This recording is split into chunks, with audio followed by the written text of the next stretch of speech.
Good evening, good afternoon, everyone, and welcome to this Zoom event, which is a celebration of the 7th edition of Foundations of Bilingual Education and Bilingualism.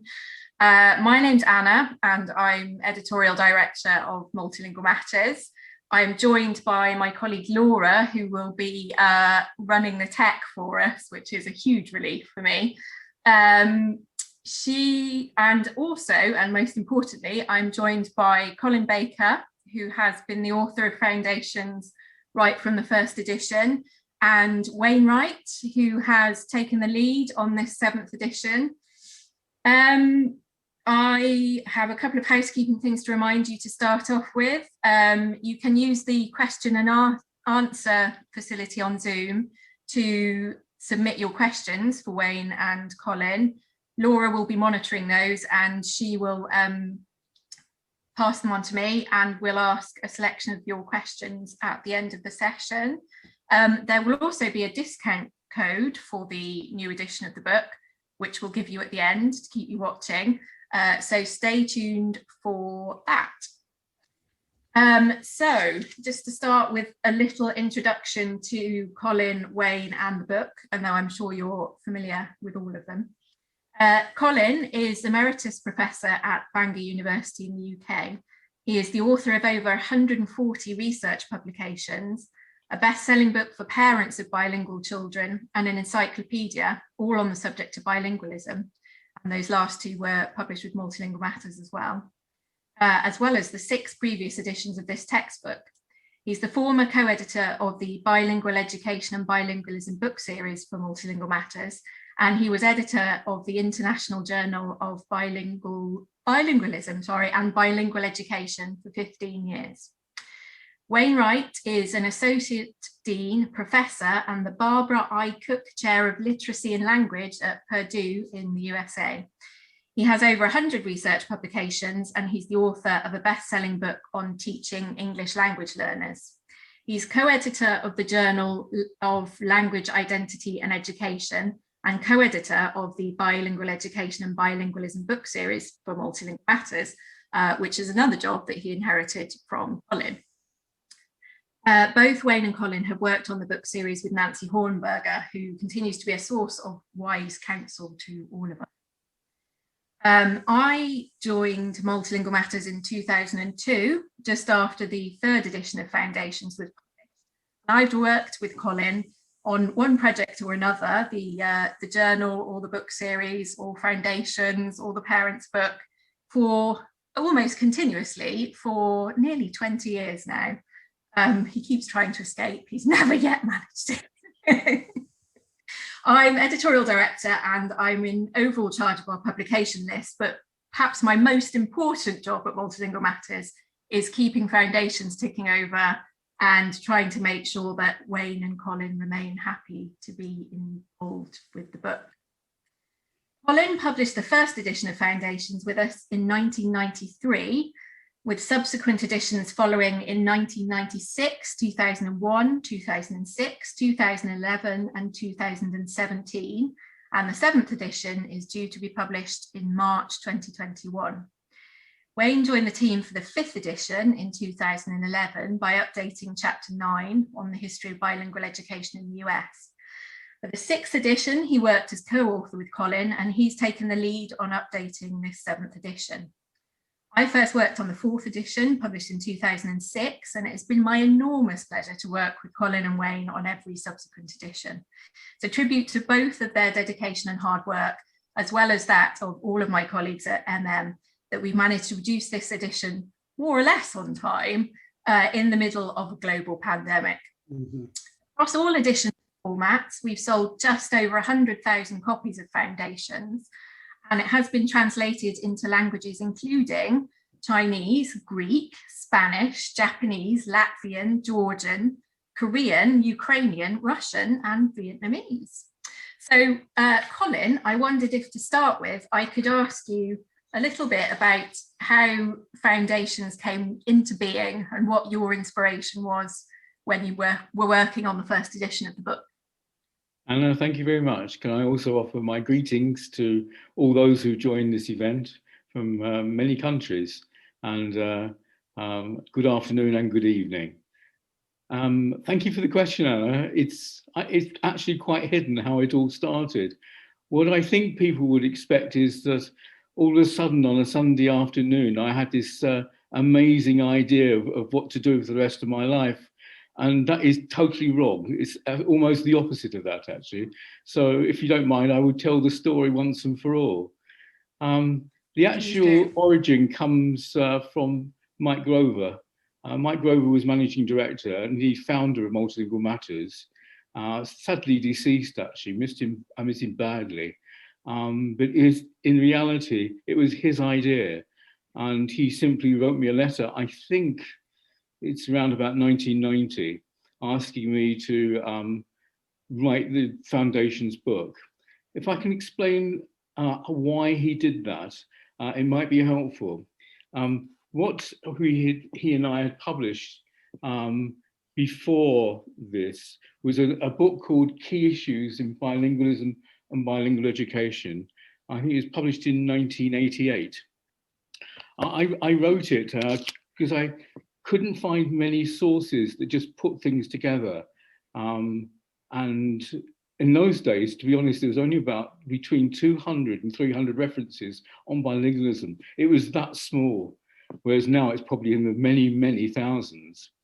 At any rate, I had written this book really for myself, actually, to sort out two things in the main. One was all the cognitive research, which really interested me.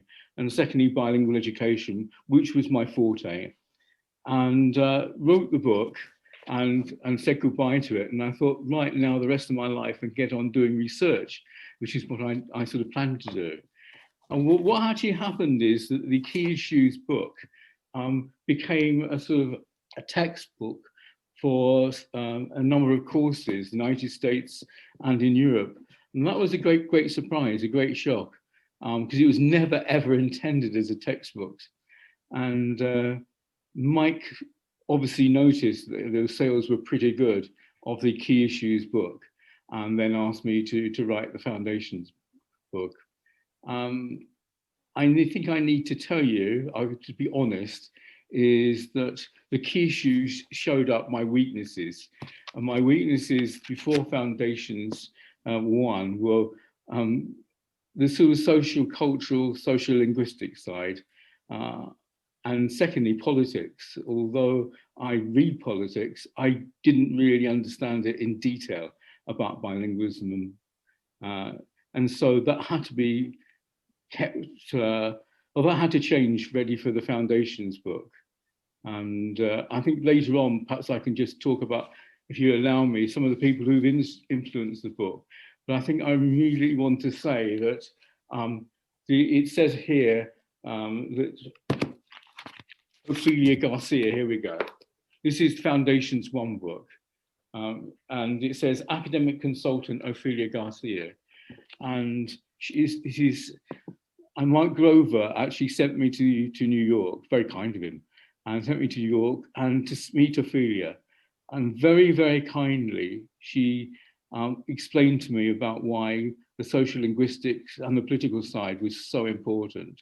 That was a wonderful, wonderful lesson, which I've never forgotten. And that's how Foundations started. Well, I'm not sure I've ever seen an actual copy of the Key Issues book before. That was quite interesting. It's a bit of Multilingual Matters history there. Wayne, what was your experience of Foundations before we ensnared you? You know, it's really interesting. You talk about coming full circle with something. So when I was in my undergraduate program, I read the first edition. I believe I read the second and third in my master's program. And I was really excited because by the fourth edition, Colin had actually started citing some of my work, which was really thrilling to see. And then, as you mentioned, Anne, I got asked to do the update the policy chapter for the U.S. For the fifth edition, and I didn't realize that was an audition, but I guess I passed the audition. Was asked to help work with Colin on updating all the chapters for the sixth edition, and of course now we got to work again on the seventh edition. So it's just you know, when I was a young undergraduate reading the first edition, I never in my wildest dreams thought, oh yeah, I'll be updating this book someday. And so it's just been such a that thrill. must be a very strange experience. It's a huge honor. Both of you, Colin, oh, why do you think the book has been the success that it has been? Well, I think that there's a number of reasons actually, and the balance between them, I'm not sure. I think first of all is that there was very, very few books around that sort of put things together, that summarized the research. I mean, there were some very, very good books early on in the 70s and 80s, but nothing in the sort of textbook style, nothing that was sort of quite wide. I think secondly it is cross-disciplinary. I made a list this afternoon of I think the disciplines are within it, and it's linguistics, obviously, and social linguistics, which Ophelia has been wonderful with, and then education and curriculum. Obviously, it has to be a major part of the book, and that includes things like deaf people and special needs, which is excellent. Then there's a historical side. I kind of just put in parentheses here that Wayne was marvelous with the 5th edition in helping rewrite that 9th chapter, which is a central chapter, which is history. And then there's psychology, there's all about cognition, and recently about brain. And then there's politics, and to my absolute delight, because I've asked for it over the years, is an economics dimension to it all, about professions and so forth. And that is there now, but it's growing. But I think it is cross-disciplinary. There's not too many other books out there which for students, for the textbooks, are cross-disciplinary in that way. I think also another reason is it's been updated regularly. I get these very, very polite nudges coming to me about and now to Wayne, every 2 or 3 years, are you ready to start the next edition? The secret, of course, was we had already started as soon as the previous one was published. But I think thank you, Multilingual Matters, because you've been very encouraging of getting new editions out and on time. I think that helps courses as well, so it's updated. So I'd like to think finally that it's pretty comprehensive within the word limits that are possible. I mean, I think it's about 250,000 words now. Anna, you would probably know better than I, but it's so much larger than the first edition now. And although, I mean, every chapter could be its own book actually, and we have to cut down to what is possible and keep the price so students can buy it. That's really quite important. But I think it is pretty comprehensive actually. Thank you. Do you have anything to add to that, Wayne? No, Colin answered that very well. And what I'll add to that is, yeah, I was just going to add to that, students will compliment me in saying it's a book I can actually understand. And they like the writing style that feels like you're in a room with Colin and I, and we're just talking with you. And I've always enjoyed books that I understand. So we try to write that way as well. Thank you. Thank you. That's really true. So Colin mentioned that when he wrote the Key Issues book and the first edition, there were not that many references to deal with, but obviously in the whatever it is 27 years since the first edition, as a field of study it's exploded.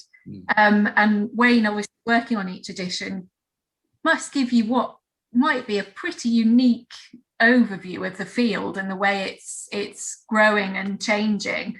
What are the biggest changes you've noticed between the last edition and this one? Sure, absolutely. And as you mentioned, that it's a blessing and a curse for a book like this to be in such an active research field. And as Colin pointed out, the book touches on many different subfields within the larger issues of bilingual education, bilingualism. And so one thing that I hope people will notice is, very updated references. I think we added over 500 new references, and those are mostly things that have been published in the last 3 or 4 years.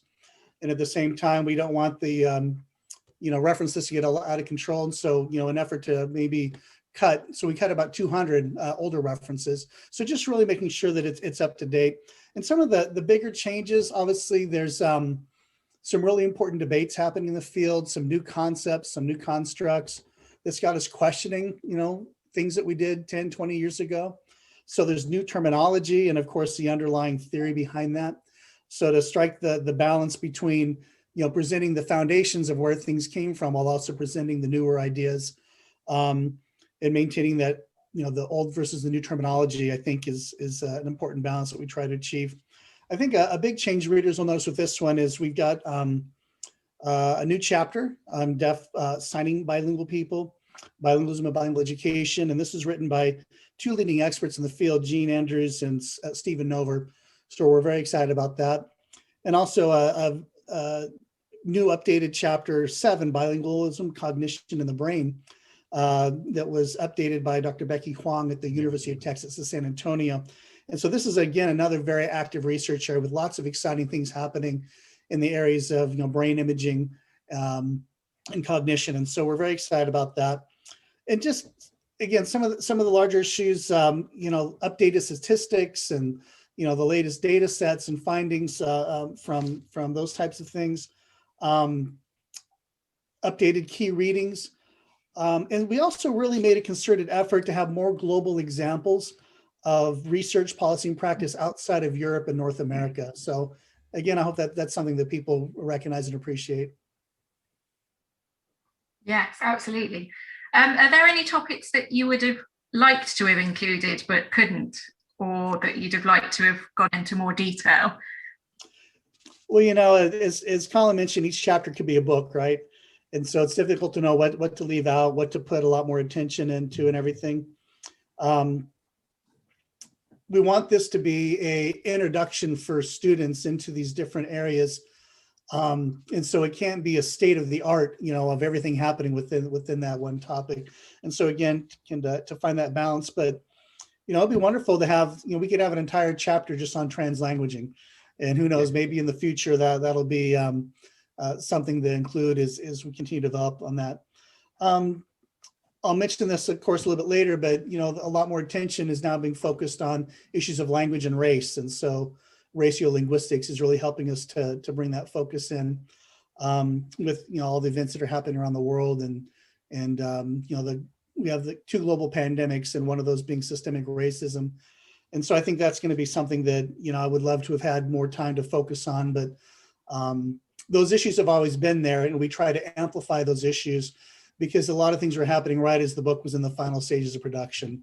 So not as much as I would have liked, but clearly an important focus that's in there. And can I just add to that by saying the one thing that's sort of been in my mind through all the editions is there any possibility of making it more international? I always feel a bit sorry that, Far Eastern, European, African examples of bilingual education in particular is just not the space for them. We have to depend quite heavily on United States and Canadian and European sources for many of the chapters, but I've always sort of thought if only we could have more on individual countries of the world. And the best example for me is obviously my home country, which is Wales. We have, I think, the very best bilingual, this is true, we have the best bilingual education in the world, actually, but it's not written about because people teach rather than write about it. But if you look in foundations, even the new edition, 7th, Wales hardly gets mentioned at all. That grieves me. I have quite a conscience about that. But who knows what will happen in the future. Anna, can I turn the tables?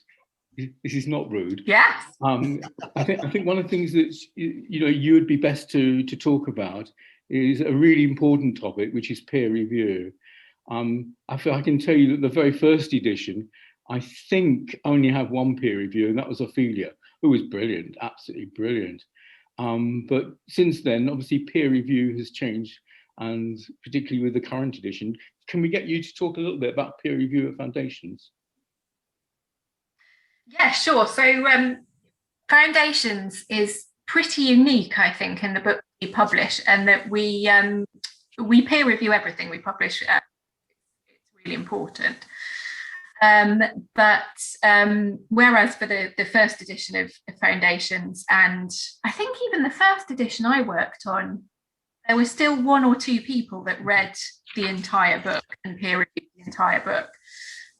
But subsequent editions, we've got different people to peer review each chapter. And partly that's a function of the sheer size of the book. It feels it's quite a peer task to ask someone to read the entire manuscript. But also as a reflection of the fact that we've started to get different authors in to update different chapters, because from the time of the first edition, where it was realistic for one author to cover the entire field, now it's simply not, and we need to get people like Becky to do the bilingualism and the brain, because it's just not realistic for one author to cover all of that. And it's the same with peer reviewers. It's much better, I think, for the book to get 19 different experts to, in fact, I think it might have been 21 for this edition. The chapters had 2 reviews. 19 or 20 different experts to really concentrate on their field of expertise and really go into depth in each chapter. And I think Wayne mentioned before we started live that he feels like he gets 19 different revise and resubmits in the course of writing the book. They weren't all that bad, but and we make an effort as well to get a range of different reviewers as well, and particularly for this edition, I made a real effort to get younger scholars to peer review the chapters, because I think we all felt that the terminology's moved on quite a lot since the edition.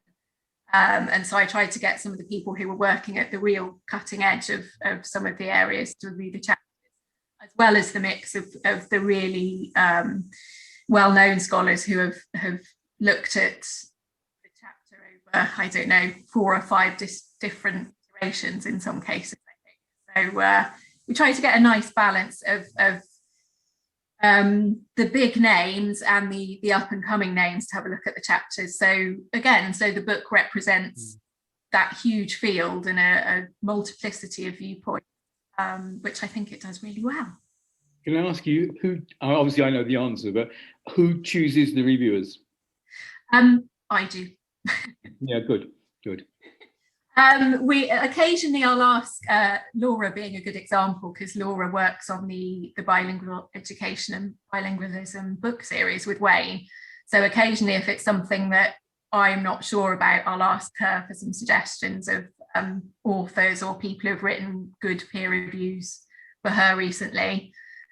I get input from some of my other colleagues as well, but it's one of my things that I have kind of ticking away in the back of my head all the time. If someone, sends me an interesting book proposal or writes a good peer review, I kind of make a mental note and think, next time Foundations comes round, they'll be top of my list for chapter 8 or something. So yeah, it's in the same way that Wayne's kind of constantly filing away things for Foundations, I'm constantly filing away reviewer ideas.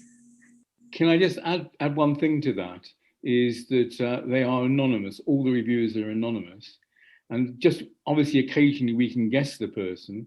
And sometimes people do leave their footprint there.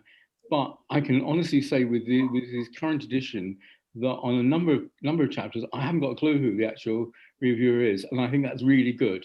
They need to be anonymous so they can say exactly what they want to say. Is that fair? Yes, I mean, I think, as I said, for this edition, I made an effort to ask younger scholars, and a couple of them were a bit sort of, I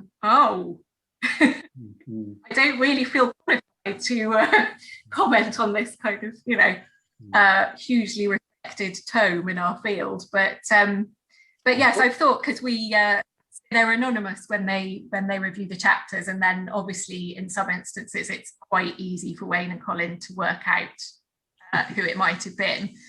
And then when we put the book into production, I go back to them and say, oh, Wayne and Colin would like to acknowledge your contribution at the start of the book. You know, I put your name forward. They all say yes, but it has occurred to me that then, yes, you must sit down and go, oh, did they really, which review were they?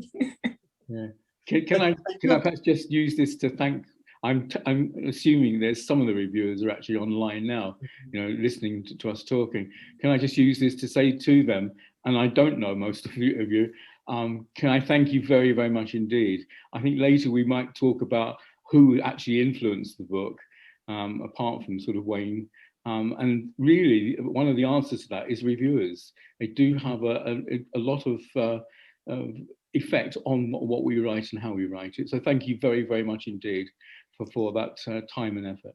And if I can just add my thanks too, it's, you know, when I did see the final list of who the reviewers were, because they're listing the acknowledgement, and it's really a who's who list.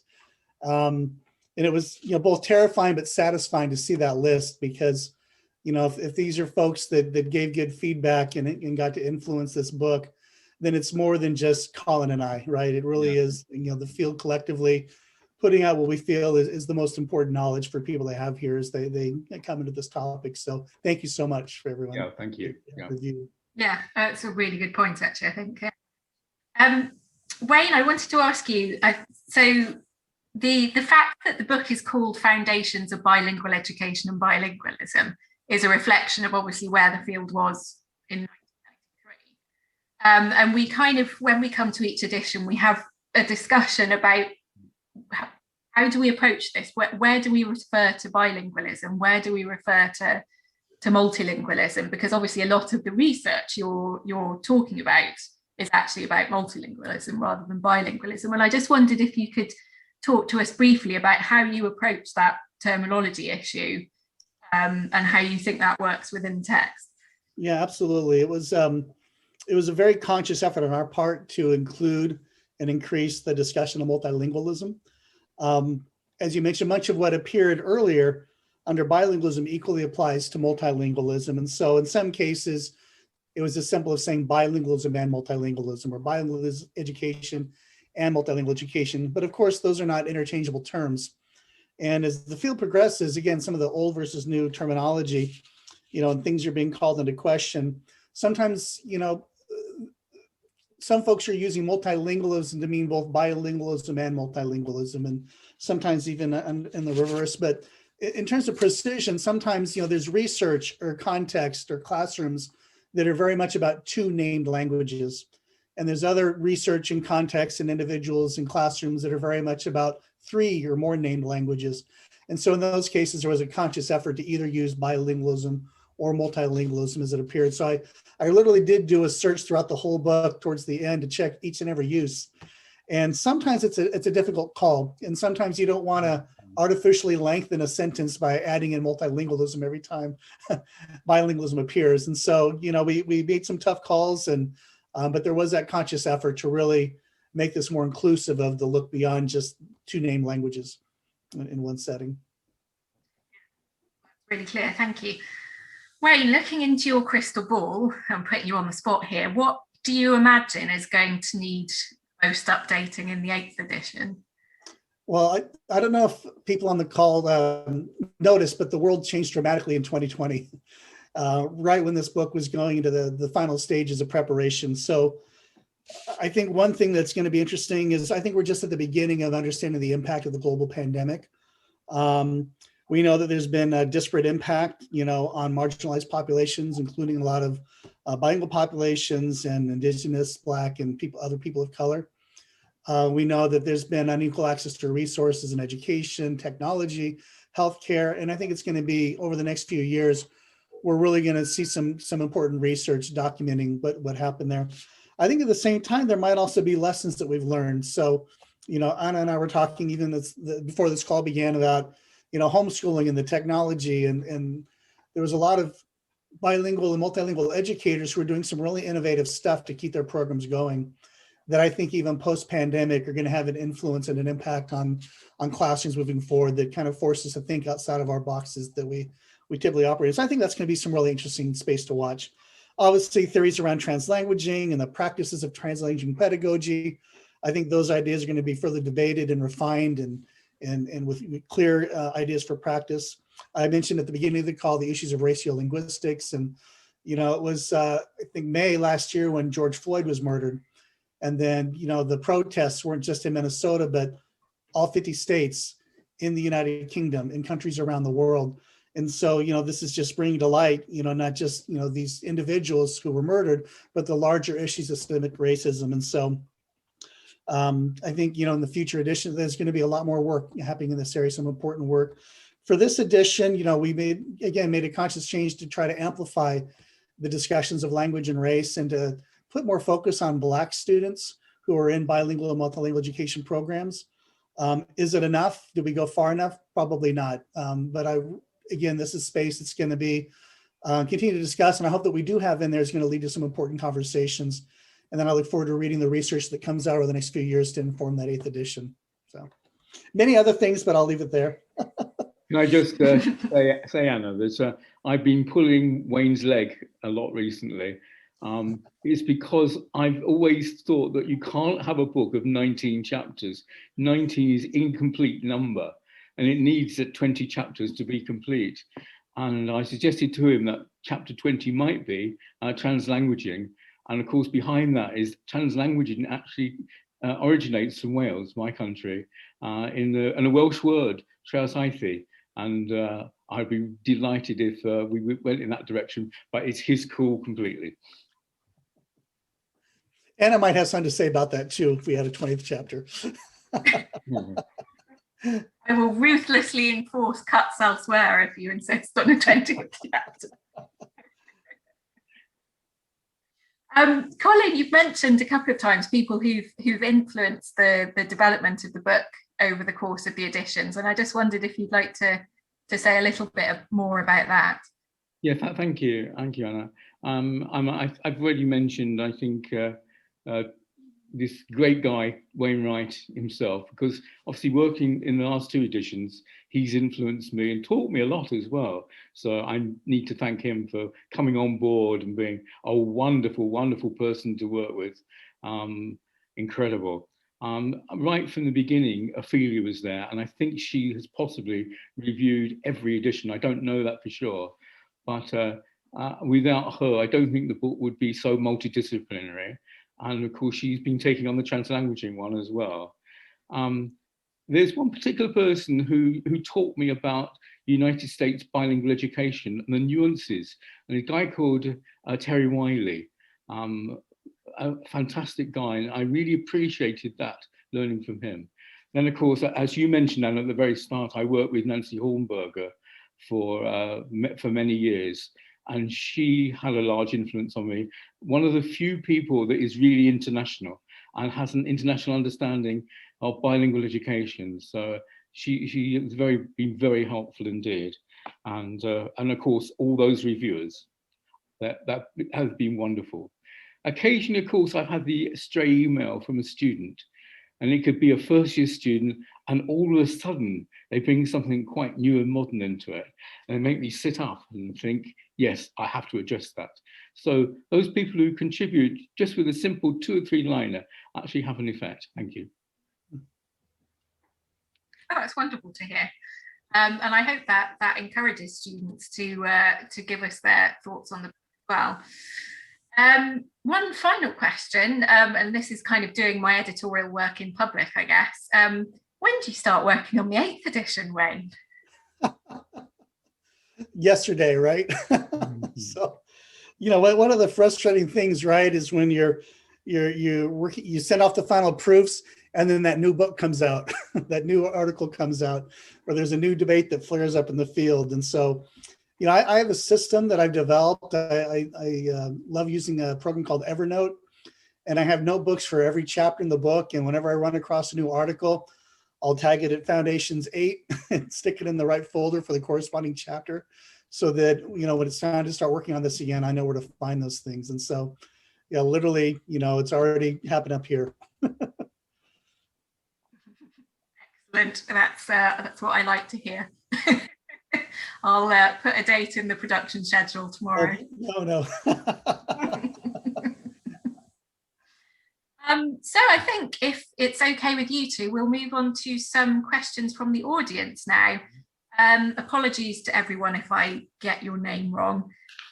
So the first question comes from Virac, and he or she would like a brief overview of the highlights of the new edition, please.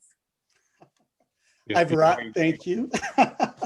So in the introduction, there's a nice list. I have about 10 things that really highlight some of the new changes, and some of them I've already mentioned about the new references.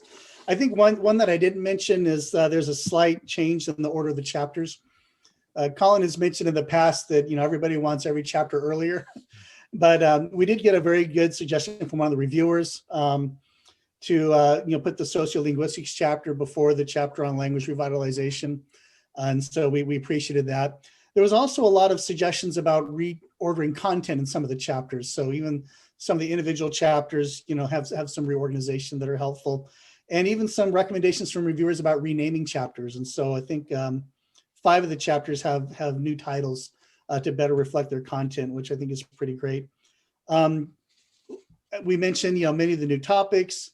Obviously, the greater focus on multilingualism, multilingual education, more focus on dynamic bilingualism.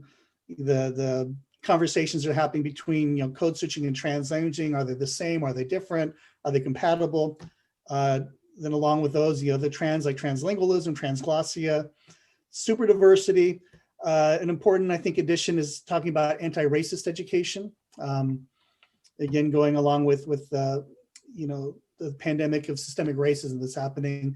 Been a lot of calls recently for bilingual education, multilingual education, to not just be multicultural, but to be anti-racist, I think is an important addition. Deaf signing students, bilingual assessment, and a lot of stuff related to technology. Again, talk about an area that's exploding, in terms of, the way that multilingualism is happening in social media and online, and also the way that technology is being used for language learning in the classroom. So there's a lot more attention on that, a lot of web links that have been added. Each chapter has an on the web section at the end, and all those things have been updated. Also, updating the glossary and making sure that the bolded key terms correspond with those glossary entities, and trying to acknowledge the global pandemic. And so readers will notice, here and there where we did know something about how the pandemic might be impacting some of the issues we talked about. We give a brief mention. But again, the world was changing as we were finishing it. So, stay tuned for more on that. So yeah, those are, I think, some of the bigger highlights, but those folks who are very familiar with the text will notice a lot of these changes. Wonderful. Ray. So we've got 2 related questions from both Michael and Beatrice. They'd like to thank the authors for addressing the issue of terminology, which is quite provoking. Usually the term multilingualism is used, but what do the authors think about plurilingualism? Does the book deal with multi-pluri interculturalism?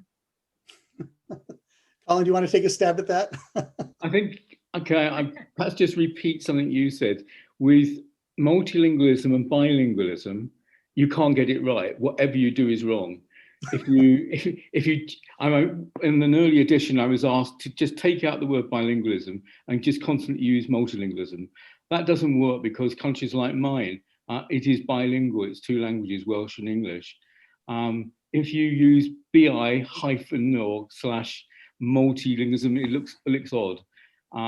If you sort of keep using bilingual all the time, that doesn't work either, because there are cases sometimes where there is sort of not multilingualism. So I hope we've got it right, is that we use bilingualism, multilingualism on many occasions just to reinforce the idea. But in the end, you can't get it right, and people will always be critical. Then words like pluralisms and so forth, plurilingualism, and there's many other words which are very close to multilingualism. I think in the end, multilingualism is the the international word to me, and it has great width, but also has thankfully, many positive nuances. Pluralism is a little bit hidden. It's not quite so well known. And therefore, I have rarely used it. It is in there in a few places, particularly when we're citing scholars who use that particular term. So we try to honor the terminology of the people we were citing, for example. But I think Colin explained well our general. We had a good discussion about this as we were working on it. So we've got a specific question from Andre on chapter 9. Can the author say something about how the weak and strong forms of bilingual education tables have evolved through the various editions of the book? Wayne, do you want to? Wayne, you feel free open, because I know I've taken some fair criticism about this. Do you want to? Sure. Yeah, there has been some updates to it. I can't honestly tell you what the exact changes were, but how do you classify certain programs? And one of the really good feedback we did get for this edition is when we called it weak and strong forms of bilingual education, but part of that table is talking about monolingual forms of education, which really isn't bilingual education. And so the reviewer gave some good feedback, and that table is now classified as weak and strong forms for bilingual and multilingual students. So we think that's one thing that helped. I think there was one form that the reviewer thought was pretty rare, that we made some revisions to. And then a challenge for me, for example, is when you have a program like heritage language, and that's such a large catch-all term. That can be, Chinese kids an hour, at a Saturday school, or it could be a really comprehensive in-school program that meets for several hours a week. And so how do you call that, a weak or a strong form if one will lead to bilingualism, biliteracy, and one won't? And so you need to talk about that in both places. And so those are some of the challenges. There's always a challenge with typology, and we recognize the limitations of the typology, but we still find it a useful framework.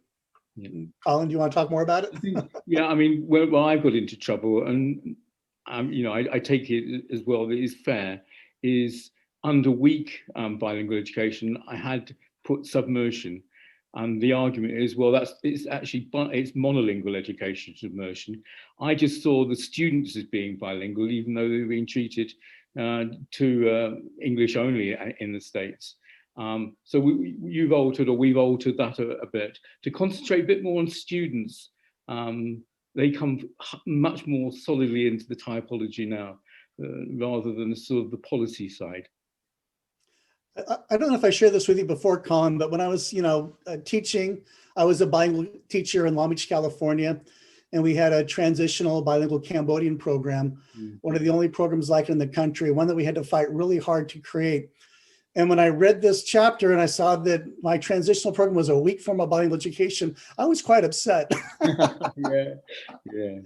But it really did, again, open my eyes to the larger picture than just the four walls of my classroom, my school district. And I do make a case. For example, I'll talk in the chapter. I've done some of my own research in Cambodia, where they're doing some indigenous, bilingual education programs for folks out in the northeastern provinces of Cambodia that speak many ethnic indigenous languages. And by necessity, they're doing a transitional model because that's what the government would allow them to do. And we identify some very empowering features, even in this quote unquote weak program. So at the same time that we're putting forward the framework, we are acknowledging some of the limitations of it. Wonderful, thank you, that makes sense. So I have a question from, find it in the chat box, here we go.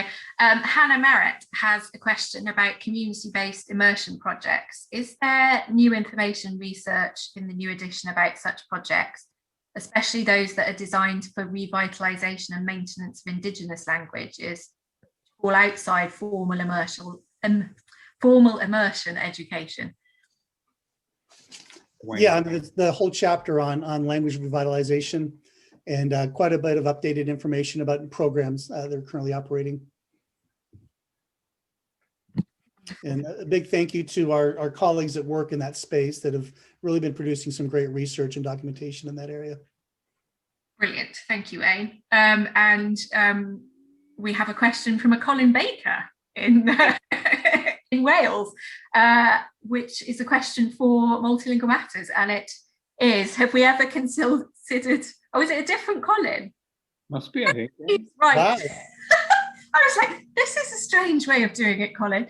It's a different Colin. Colin, oh, I think I might know which Colin it is. Colin has a question for you, Multilingual Matters. Have we ever considered building a companion website for the book in order to provide additional material and resources? The answer is we have.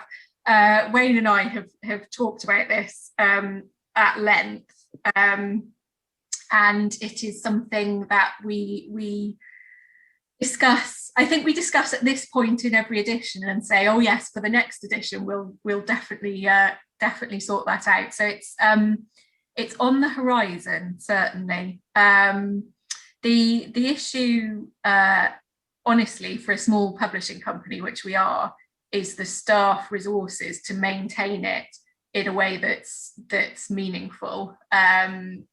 Otherwise, it becomes something that, you know, we could produce one now in February 2021, but then we would find it quite difficult to keep it updated. And obviously, by the time the next edition comes around, a website, if anything, looks more out of date than a book does in 3 or 4 years' time. So it's the reason there isn't one is, to be honest, more practical considerations for us as a company, rather than not thinking it's a good idea, which I think it is, and we will definitely talk about it again for the 8th edition.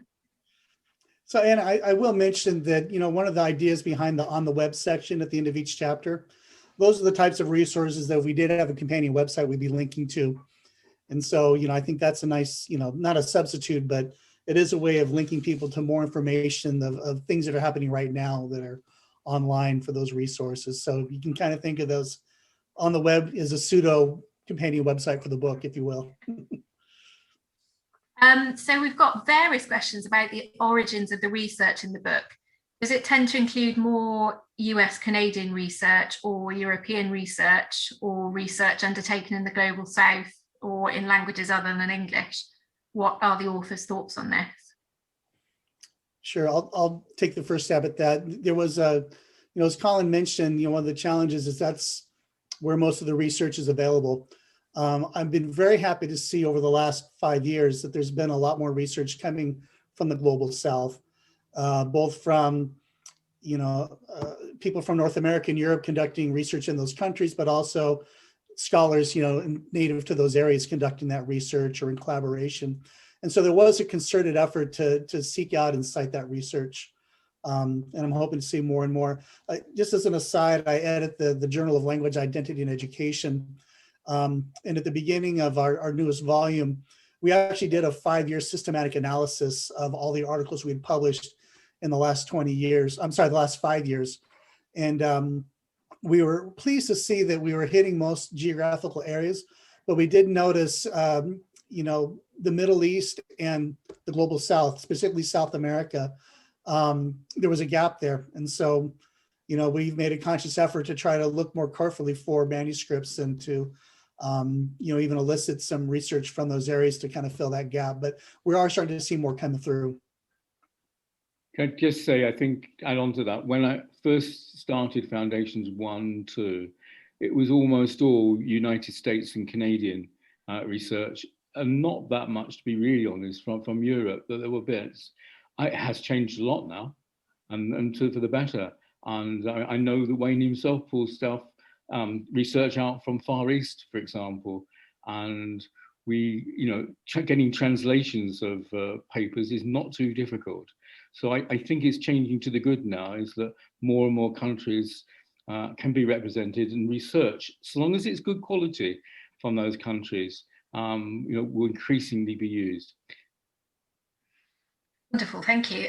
So Miriam has 2 somewhat related questions on going back and looking forward. She would love to know what your thoughts are on what the big questions for bilingual education are going forward, and what's been the biggest change since the first Foundations book was published. I think I already touched on some of the big issues going forward. I'll just add, you know, I think a large one that's, I think, particularly unique here in the United States is the proliferation of dual language programs that aren't serving Latinx and other language minoritized students, which we would normally call war language immersion programs, if you will, but are operating under the name of dual language. And so a lot of policy issues are looking at that to make sure that these programs are really serving the students that they originally intended to benefit. At the same time, there's a lot of really important research happening in these spaces about even programs that do claim to be two-way. Are they really empowering the white majority students, and then the brown and black students in these programs? How are they faring? I think that's going to be a huge issue moving forward. And again, many colleagues are conducting some really wonderful research in this space. I mentioned in places like Cambodia, one of the ironies was like during the period of time when the United States was turning against bilingual education, many other countries were turning towards it as a solution to meeting millennial development goals, success for all type of goals through the United Nations. And it's been exciting the last few years in the United States to kind of see us turn around. And we've eliminated Proposition 227 in California. We've eliminated Question 2 in Massachusetts. We're hoping that Prop 203 in Arizona won't be too far behind. So we're seeing a re-embrace of bilingual education, bilingualism here in the United States and around the world. But we want to be careful who it's serving and whose best interests are being met in those. I think that'll be a big issue going forward. Mm-hmm. Can I just add to that? I think the change in edition 1 to currently is on research side is that originally there was almost all quantitative research. When you looked at the early Peel and Lambert, you had to have a degree in statistics to understand it. And the same thing with research on IQ, divergent thinking, and so forth. You needed a good statistics understanding to get to the inside of the research. What has changed over the years is the move towards qualitative research. And I think having both is great, but there's now very high quality qualitative research around. And that I think certainly has opened some of our eyes up to some of the nuances and the complexities of bilingual education. So I think, and that what I suspect will grow. If anything, the statistical, the quantitative side is decreasing. Wonderful, thank you. And a quick question from Evgenia. Are dynamic bilingualism and translanguaging examined in this? Very heavily. Probably on almost every page. Well, not quite, but yeah, it's strewn throughout. There's a couple of chapters that have various sections that really focus on it, but it really is woven throughout the book. Anna, can I just add a plug-in for another Multilingual Matters book? Because there is a major contribution coming on translanguaging, and it's from Jim Cummins, would you believe? He's publishing a book with Multilingual Matters, Anna, probably in a month or 2-3 months. And there are major chapters there on translanguaging, which are very creative, very original. And I think that's, Paul Wayne's going to have to cover that in detail, I think, in the next edition. But keep an eye on that book. It's a super book. Wonderful. Thank you, Colin. The check's in the post. Carmen, as I've seen go through, Carmen would like to know what the authors suggest can be done in non-bilingual schools to support parents who are raising their children in more than one language. Does the book cover this?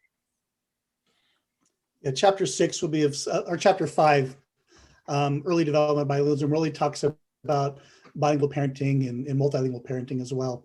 Looking at some of the more traditional models and some of the newer kind of ways that parents are trying to raise children bilingually.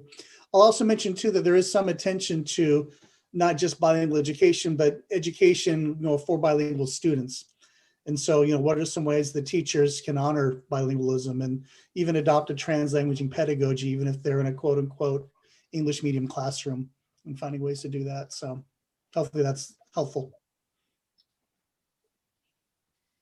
I should follow Colin's lead and mention that we have another book coming out in the middle of this year, which focuses on teaching multilingual students in monolingual schools in the UK, but hopefully there'll be stuff in there that will be useful for schools around the world as well. So there are lots of questions on translanguaging. Could the authors share their thoughts on the practicality of translanguaging pedagogies in multilingual school contexts? That's a very good question. And I'm going to be honest, I think we're just at the very, very early stages. I mean, the translanguaging was invented in Wales, Ken Williams, but as a sort of a methodology for the classroom, whereby you input would be in one language, output in another, and it was organized. I still think there's a lot in that, but there's a variety of publications now which look at alternative methods of using translanguaging in the classroom. I have to say that the early work was about teachers organizing, teachers were in control. We did some research in Wales to work out where actually translanguaging was occurring in the classroom. And to our shock and surprise, it was actually pupils themselves who were leading on translanguaging. They were making the decision about how they use two languages, and often were using it really efficiently and well. I've just noticed lots of people in the chat box are asking for the title of the Jim Cummins book. So if Laura can, it's not on our website yet, I don't think, because it's brand new, but Laura will just tell me the title because we've discussed it at length. And I will say that in a second. So one final question is, Marion would like to know if New Foundations covers teaching literacy and preparing early years children for bilingual literacy, especially in situations where the school language is different from the home language. Absolutely. Yeah, there's a whole chapter just on biliteracy and, you know, some of the, what we might call best practices for effective instruction, you know, in those types of settings. So, you know, I will mention, though, that one of the challenges, and Colin can probably speak to this better than I can, but as the book got bigger and more research was available, you know, it moved from being less of a methodology, you know, the methodology stuff really kind of had to be cut to really focus on more of the foundational issues. And so I don't want to pretend that this is a book that you can pick up and will tell you what to do on day 1, day 2, day 3, but really meant to provide teachers with that foundational understanding. But it does have a lot of discussion about practice and the research and the theory that supports that practice. Thank you. And Laura has just confirmed to me that the Jim Cummins book is called Educating Multilingual Learners, a Critical Analysis of Theoretical Concepts. And it's out in August, and it should be available to order from our website within the next few days. Wonderful. Well, I think that brings us to the end of our hour. I just want to thank Colin and Wayne very much for what's been a really interesting discussion. And I'm sure I'm not the only one who feels this. It's lovely to see you both. I'd normally be catching up with Wayne around this time of year at conferences in the US. So this is a poor substitute, but it's better than nothing. It'll do. It's great to see you all too. Thank you. So thank you, both of you. Thank you, everyone, for watching from around the world, I've noticed in the chat box, which is really nice. And I think that's goodbye from all of us. And we're about to put the discount code up on the screen, which you can use on our website. Thank you very much and good evening. Thank you.